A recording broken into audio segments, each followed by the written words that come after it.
कल हम लोग एलपीजी के बारे में पढ़े थे। लिक्विफाइड पेट्रोलियम गैस होता है जो कि हमारे रसोई घर में उपयोग होता है और इंडस्ट्री में भी इसका उपयोग होता है। आज उसका एडवांटेज देखते हैं कि क्या उसका लाभ है, क्या उसका एडवांटेज है, जो देखते हैं। तो पहला पॉइंट है कि एलपीजी बर्न्स इजीली। एलपीजी जो है लिक्विफाइड पेट्रोलियम गैस जो है बहुत आसानी पूर्वक जल जाता है। और क्या है, इसको जलाने के लिए ज्यादा इग्नाइट करने की, ज्यादा गर्म करने की जरूरत नहीं है। तुरंत माचिस जलाएंगे, उसको लगाएंगे तो आग लग जाएगा, धर लेगा, पकड़ लेगा। एलपीजी है जो high calorific value. High calorific value कहने का मतलब क्या है? अब खाना खाते हो तो कैलोरी प्राप्त होता है ना, जिसको क्यों कहते हैं कि अंदर से एनर्जी जो मिलता है ना, वही एनर्जी को नापने के लिए कैलोरी का उपयोग किया जाता है। कैलोरी एक यूनिट है ना, जैसे कि वजन को नापने के लिए केजी या ग्राम में नापते हो ना, उसी तरीके से ऊर्जा को नापने के लिए, एनर्जी को नापने के लिए जो है कैलोरी का उपयोग किया जाता है। ये कैलोरीफिक वैल्यू क्या होता है? तो कोई भी चीज को जलाएंगे तो हम लोग पढ़े किए थे कि जलाएंगे तो हीट और लाइट एनर्जी निकलेगा, तो उसमें से एनर्जी निकलेगा, यानी कि कैलोरी में निकलेगा। तो इसका जो है कैलोरीफिक वैल्यू बहुत हाई होता है। कहने का मतलब कि कम ही अमाउंट में अगर ईंधन रहेगा ना तो ज्यादा एनर्जी इसमें से प्रोड्यूस होगा। जैसे कि केला खाते हैं तो केला खाने के लिए बोलता है कि ज्यादा एनर्जी देने वाला चीज है ना, वो केला भी खाओगे तो एनर्जी ज्यादा मिलेगा। आप क्या कह रहे हैं कि LPG Burns with A smokeless flame and hence does not cause air pollution. LPG जो है वो क्या करता है कि स्मोकलेस फ्लेम के साथ जलता है। स्मोकलेस माने कि बिना धुआं के। धुआं लगता है क्या? तुम्हारे घर में जो गैस जलता है, खाना बनता है, उसमें धुआं निकलता है पहले? नहीं, स्मोकलेस फ्लेम रहता है and hence does not cause air pollution. उससे कोई एयर पोल्यूशन नहीं होता है ना। स्मोकलेस फ्लेम कहने का मतलब कि मोमबत्ती जलता है तो देखते हो फ्लेम के ऊपर काला काला जलते रहता कि नहीं जलते रहता? चाहे किरोसिन तेल वाला जो दिया था, बाती था, उसमें भी जलता था, काला काला निकलता था ना। तो ये जो है स्मोकलेस फ्लेम है, ये वैसा नहीं निकलता है, पूरा एकदम कम्प्लीटली फ्लेम निकलता है ना, और इससे कोई एयर पोल्यूशन नहीं होता है। इसके कारण LPG does not leave behind any solid residue on burning. LPG जो है जलने के बाद कोई सॉलिड रेसिड्यू अवशेष नहीं बचता है। जैसे गोईठा उठा जलाते हैं, काऊ डाक वाला जो केक जलाते हैं, तो उसमें कुछ होता है क्या? बचता है कि नहीं बचता है? राख बच जाता है ना जी। उड़ जलाते हैं तो क्या होता है? बच जाता है कि नहीं बच जाता है? ऐस बच जाता है ना। लेकिन इसमें कोई ऐस बचता है क्या? कोई राख बचता है क्या? नहीं बचता है। वही कहा है। तो इसका ये लाभ है कि नहीं है? आप क्या, LPG does not produce any poisonous gases on burning. LPG जब जलता है तो कोई पॉइजनस गैस इसमें से नहीं निकलता, जहरीला गैस नहीं निकलता। आप अगर गोईठा उठा के जलाते हैं तो क्या होता है कि पहले धुआं आता है, धुआं नहीं तो उसमें कार्बन मोनोऑक्साइड या कार्बन डाइऑक्साइड भी नहीं रहता है, इसे पॉइजनस गैस ना है।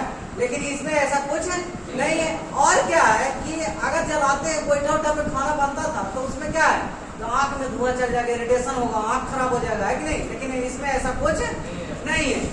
और क्या है, अब अगला टॉपिक है नेचुरल गैस। नेचुरल गैस क्या होता है तो देखते हैं। Natural gas consist of mainly methane with small quantities of ethane and propane.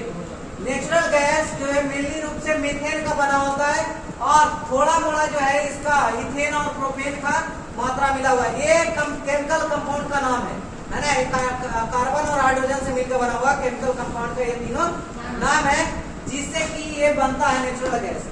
Methane से, इथेन से और प्रोपेन से, जिसमें सबसे ज्यादा क्या होता है? इथेन होता है, मीथेन होता है ना। मीथेन जो है ना, नाला उठाओगे ना तो नाला में से जो गैस निकलता है ना, वो भी मीथेन होता है। समझे कि नहीं समझे? अब अगला क्या है? Natural gas contain 95% of methane and remaining 5% ethane and propane. देखो अभी बोला था ना कि सबसे ज्यादा इसमें कौन चीज रहता है? मीथेन रहता है। तो वही इसका कंटेंट भी बता दिया कि कितना परसेंट रहता है। 95% खाली मीथेन रहता है, अब 5% में प्रोपेन और इथेन दोनों होता है। समझा ना कि नहीं? अब क्या है कि natural gas formed under the earth by the decomposition of vegetable matter lying under water. Natural gas कैसे फॉर्म होता है? तो धरती के अंदर डिकम्पोज होता है कौन? वेजिटेबल मैटर, है ना। ये जो वेजिटेबल मैटर है वो क्या होगा कि धरती के अंदर चले जाएगा, मैंने कहने का मतलब कि धरती के लेयर के नीचे चला जाएगा, और वो भी धरती के अंदर कहाँ? अंडर वाटर, पानी के नीचे, है ना। जो समुद्र वाला इलाका में पड़े थे ना हम लोग, पेट्रोलियम निकलता है, वहीं पे भी रहता है। तो ये जो है वेजिटेबल जो मैटर होता है वो दब जाएगा उसके बाद जो है ये डिकम्पोज होगा, डिकम्पोज बने वो खंडित होगा, छोटा छोटा टुकड़ा में बटेगा। ये इसको करेगा कौन? तो बैक्टीरिया तोड़ेगा, है ना। तो ये डिकम्पोज होगा और जो है नेचुरल गैस इस तरीके से बनता है। अब this decomposition is carried out by the anaerobic bacteria in the absence of air। अब क्या है, ये जो डिकम्पोजिशन होता है, अभी ना बोले थे कि बैक्टीरिया डिकम्पोज करेगा, तोड़ेगा, उसको छोटा छोटा टुकड़ा में खाएगा तो टूटेगा। अब ये जो है एनारोबिक बैक्टीरिया, एनारोबिक होता है, एरोबिक माने एयर के प्रेजेंस में होता है, एनारोबिक माने क्या, एयर नहीं रहता। तो देखो दिक्कत ये भी दिया है कि in the absence of air जो एनारोबिक बैक्टीरिया रहता है वो बिना एयर के ही वो जीवित रहता है और इसको डिकम्पोज करता है, किसको, वेजिटेबल मैटर को, ताकि जो है वो नेचुरल गैस में तब्दील हो सके, बन सके, है कि नहीं। When natural gas is compressed by applying pressure, it is called compressed natural gas। अगर इसी नेचुरल गैस को कंप्रेस करके तो प्रेशर इस पे डाला जाए तो कंप्रेस होगा, दबाव में आएगा ना, तब इसी नेचुरल गैस को हम उसको कंप्रेस करके जो डालते हैं तब उसको कंप्रेस्ड नेचुरल गैस कहते हैं। It becomes easier to store, transport and use natural gas in the form of CNG।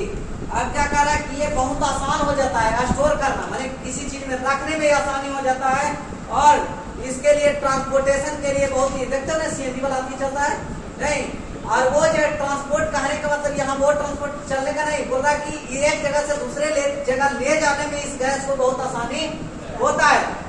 किस रूप में, जब ये सीएनजी के रूप में रहेगा, कंप्रेस्ड नेचुरल गैस के रूप में रहेगा तब। अब ये क्या करें, clean fuel because they are not producing any smoke and air pollution. ये बहुत क्लीन होता है, साफ सुथरा फ्यूल होता है। ये जो है कोई भी स्मोक पैदा नहीं करता है, इसमें से कोई धुआं हुआ नहीं निकलता। देखते हो ना सीएनजी वाला जो हरियर का जो अतिया चलता है टेम्पुआ, उसमें देखते हो, हाँ बस भी आजकल निकल गया सीएनजी वाला, पटना में ज्यादा तक चलता है।